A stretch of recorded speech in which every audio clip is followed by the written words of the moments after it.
안녕하세요. 피부지킴이 이상진입니다.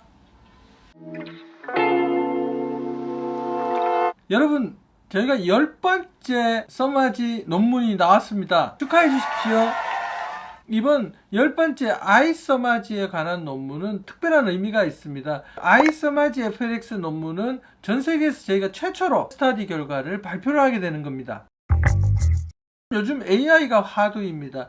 AI는 다양한 분야에서 쓰이고 있는데요. 우리가 많이 쓰는 챗GPT, 제미나이 이런 것들 뿐만 아니라 다양한 분야에서 AI를 쓰이는데요. 메디컬 영역에서도 AI는 로봇 수술이나 여러 가지 영역에서 쓸 수가 있습니다. 백신이나 약을 개발할 때도 쓸 수가 있고요. 의학계에서는 어떤 것을 진단을 할 때 여러 가지 경우의 수를 측정하고 평가하는 진단적 이슈라든가 치료 이후에 예측에 관한 관점에서 AI를 많이 활용해 볼 수가 있는데요. 여러 가지 반복되는 학습 효과를 통한 패턴을 통해서 이럴 때는 효과가 있고 이럴 때는 효과가 적더라 라는 것을 통계를 내서 그걸 분석해서 우리가 결정하는 데 도움을 주는 거죠. 우리 육안으로 보고 좋아졌다 나빠졌다를 평가할 수 있는 것을 충분한 학습을 시켜서 AI가 가능하게 하는 겁니다. 근데 이 AI로 학습을 시키기 위해서는 중요한 요건이 있죠. 양질의 데이터가 오랜 세월 동안 축적이 되어 있는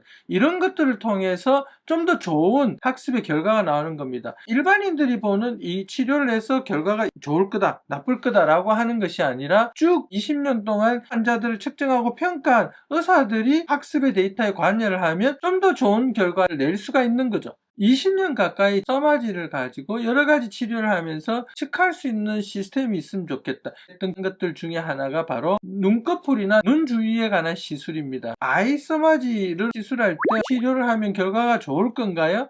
저는 결과가 어떨 것 같습니까? 이런 질문들을 하는데 물론 환자분의 상태를 보고 눈꺼풀이 두께가 얇거나 두껍거나 눈꺼풀이 좀 내려왔거나 올라가 있거나 이런 거에 따라서 예측하고 환자분한테 말씀을 드리기는 하는데요. 사실은 그런 시스템이 있으면 좋겠다 라고 생각을 했었습니다. 눈꺼풀은 다른 피부와 달리 신체에서 가장 얇은 부위 중에 하나입니다.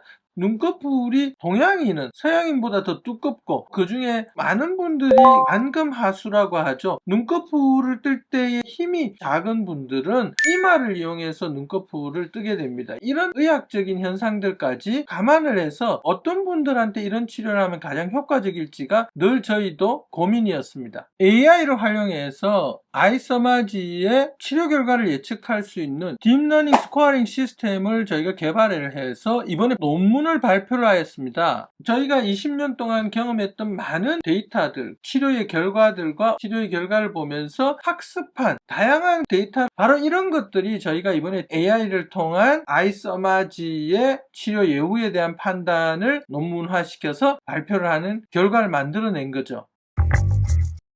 여러분들 아이써마지는 수면 마취를 하지 않습니다. 그만큼 정교해야 되기 때문에 못하는 거니까요. 수면 마취를 해서 아이써마지를 한다면 그 병원에서 아이써마지는 하시지 않는 것이 좋습니다. 이유가 뭐냐고요?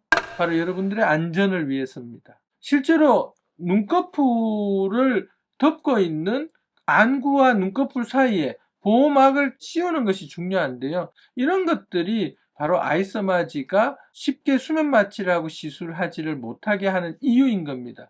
사람마다 눈꺼풀의 처짐 정도나 눈꺼풀의 두께나 그런 것들이 다 다릅니다. 그래서 좀 더 정교한 치료가 필요하고 눈꺼풀은 자칫 잘못하면 화상이나 여러 가지 문제를 일으킬 수 있는 거기 때문에 정교하게 효과적으로 안전하게 치료하는 게 필요한 치료입니다.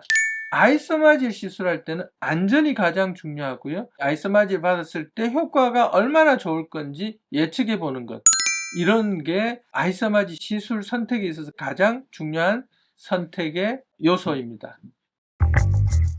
연구를 한다는 것은 지적 호기심의 이슈만의 문제는 아닙니다. 결국은 치료 결과에 반영을 하고 좀 더 안전한 치료, 좀 더 효과적인 치료를 하려고 하는 거죠. 저희는 오늘도 그래서 연구합니다.